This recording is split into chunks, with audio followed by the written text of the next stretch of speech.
The graduation address gives us an opportunity to hear from a distinguished member of our alumni community.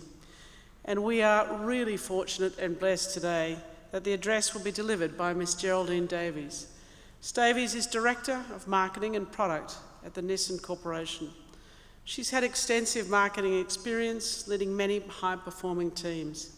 Among her many achievements, Ms. Davys has led high-performing teams ensuring innovative strategy, management of brand, marketing, digital communications, and market research, to name just a few, across some very diverse industry sectors. Ms. Davys holds a Bachelor of Arts, a Bachelor of Business with honours, a Master of Business Administration, and is a graduate of the Australian Institute of Company Directors. I now have much pleasure in inviting Ms. Davys to deliver the graduation address. Thanks, Jordan.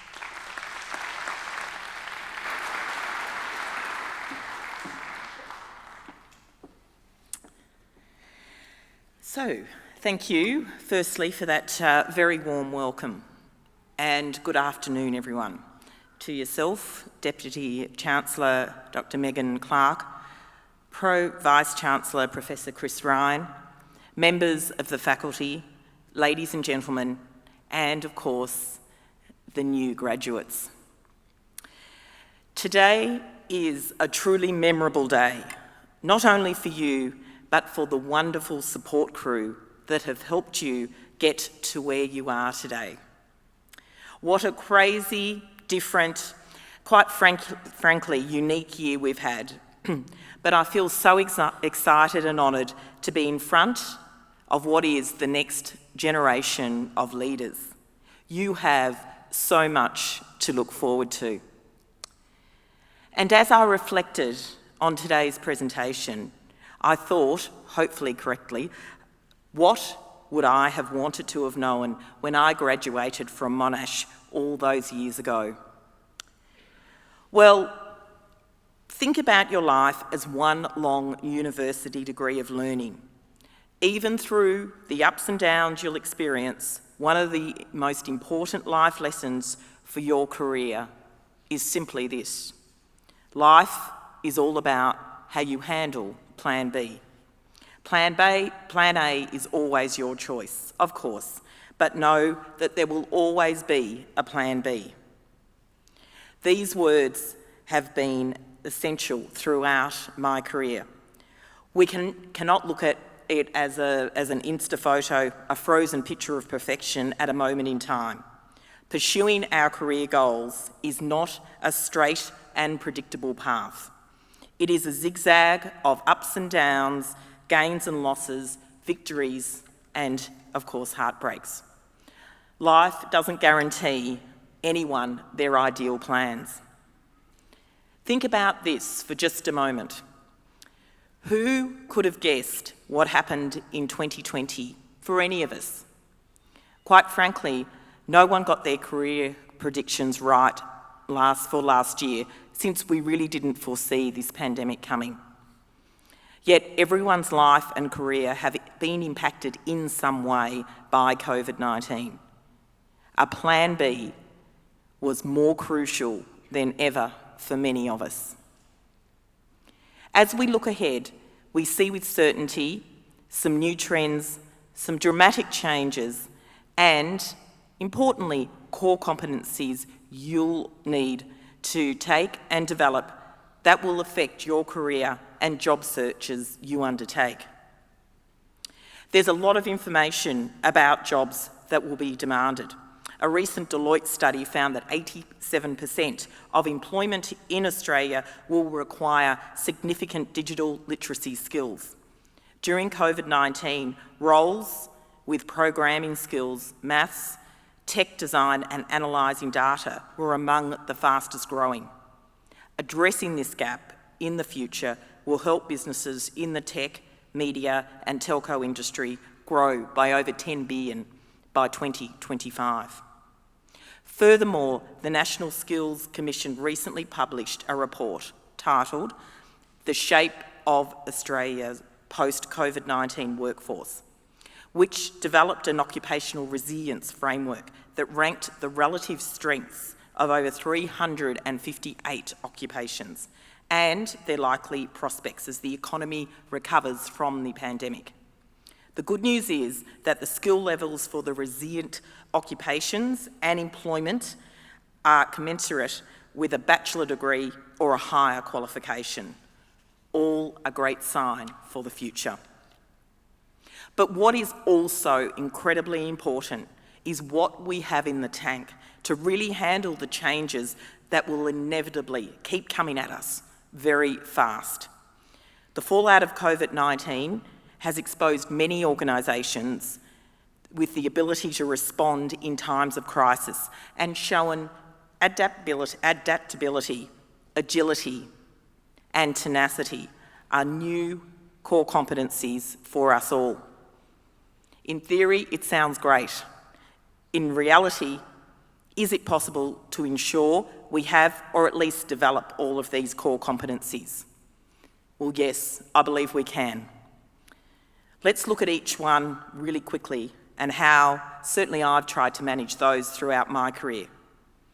You know, sometimes I got it right, sometimes I didn't, but importantly, we all keep learning.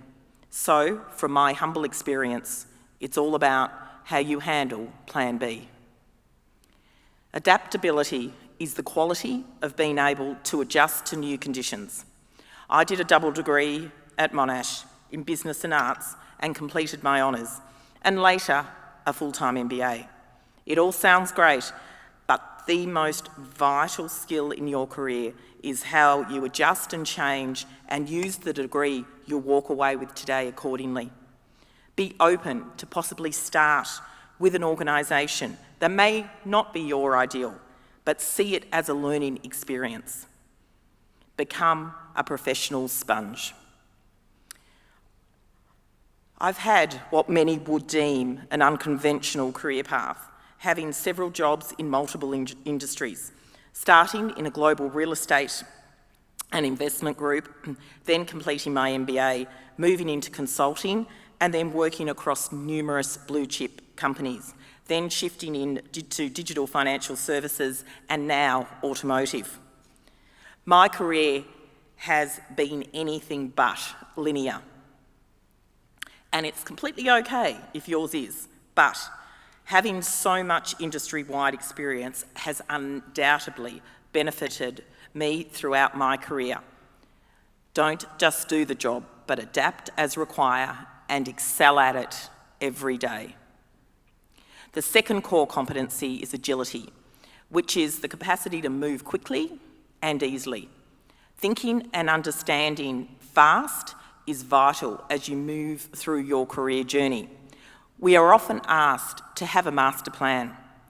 What are you going to do in 1 year, 3 years, 5 years? A tough one and not simple often to answer. But what I do know is you need to act with mental agility throughout it all. You need to get uncomfortable daily. Push yourself outside your comfort zone. I still remember the moment I got the call for a Chief Marketing Officer role in the automotive industry. I asked if they'd contacted the right Geraldine. I had never worked in auto before.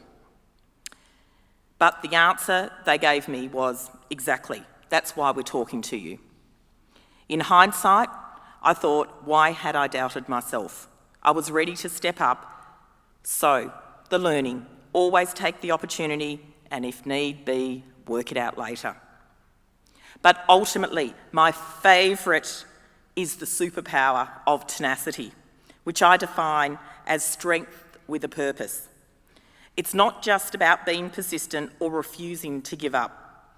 Tenacity is keeping going forward momentum with strategy and determination to keep your dreams alive, even in the face of impossible odds. In a performance review early in my career, I remember being told, Geraldine, you have loads of tenacity. I was genuinely chuffed, and I've used it as a badge of honour since. The key is to never give up. Of course, nothing is perfect, but be always prepared to get up every morning and try and try and try again. It is, after all, very tough to beat a person that never gives up. And so, if you take one message from my presentation this afternoon, it is this. One of life's most vital skills is all about how you handle Plan B. Now, don't get me wrong, I will always much prefer a Plan A, the one that works every time as expected or hoped. But when Plan A becomes unavailable, you need to have what it takes to handle Plan B. We have enormous capacity to act and to adapt. Both COVID and the successful completion of your university degree has shown that you can adapt, be agile, and have the tenacity to be graduating today. When you leave here, remember that one door may close, and believe me, I've had many doors slamming shut that, I genuinely didn't see coming. But there are many, many other doors to try. At times, the path ahead may feel blocked, but you all have the scope to find other routes. There was no single script written for any of us at birth, and nor does there need to be only one scenario to progress. This mindset helps flex our Plan B muscles, and you never know. Your Plan B may eventually end up superior to your Plan A. Just be ready. Thank you.